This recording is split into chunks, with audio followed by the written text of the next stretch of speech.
Bitcoin basics, theory and practice. I decided to make this series of videos, beginner-friendly videos about Bitcoin. It's what I would have wanted to see when I first started learning about Bitcoin. There's a lot of information out there and it's completely scattered. And a lot of beginners, a lot of people who just hear about Bitcoin, they don't know where to start. They don't know what is Bitcoin. Is this a cryptocurrency? Is it an investment? Is it an asset?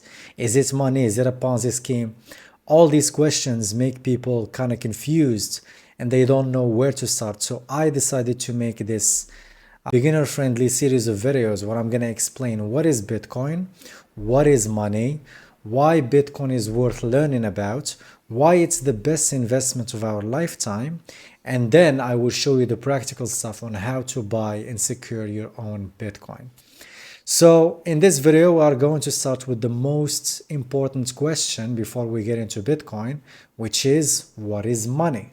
Since Bitcoin is money, we have to understand first what is money. So money, we use money every day, but most people don't know what it actually is. Understanding money is the first step to understanding Bitcoin and the global economy. So there are three functions of money. The first one is store of value. Money keeps its worth over time. The second one is medium of exchange, makes trade easier. We use money to trade, to exchange value with other people.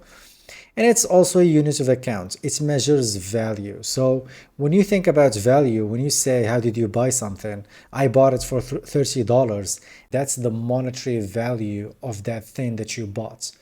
So we measure value with money. If money fails at any of these things, society suffers. Money is important for society to function and to allocate its resources properly. So money is extremely important. And if it fails, if we have broken money, we're going to have broken societies. Now, the difference between sound money and fiat money. So sound money versus fiat money. So I keep saying sound money all the time in my videos, and probably not many people understand what it is. So basically, sound money is money that is scarce, hard to produce, and holds value long term. Fiat money, on the other hand, is created by the government. It's easy to produce. Governments can print it out of thin air, and it loses value over time precisely because it's easy to produce and they can print it whenever they want. Now, let's look at a very short history of money.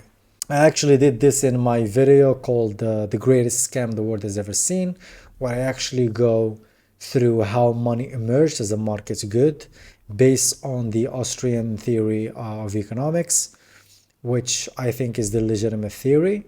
But this is a very brief history of money. So it started as barter, and then people started experimenting with different commodities, and they found that this gold is the best commodity that can serve as money. And then we moved on to paper backed by gold. And then since 1971, we went off the gold standard and we started using fiat money, which is paper money backed by nothing, basically backed by government force. So today's money is created out of thin air, and it's just paper and it's backed by nothing. Why it matters? Money touches everything: time, incentives, energy, savings, and even freedom. And bad money means we're going to lose wealth, prices will rise, and we're going to have broken incentives. So that will lead to, that will ruin society, and that will ruin pretty much everything. So bad money poisons everything. It literally poisons everything, and it makes everything worse. So what's next? So in this presentation, we know what is money. Now the next question is, what is Bitcoin? Since we know what is money, or shall I say, since we know what is real money, sound money, money that works and that actually performs its three functions properly, this leads us to the next question: what is Bitcoin? And why Bitcoin is perfect money? So that's it for part one. What is money? Let me guys know what you think in the comments below. And if you have any question, write it in the comments below. I will answer your questions, and see you in part two of what is Bitcoin. Take care.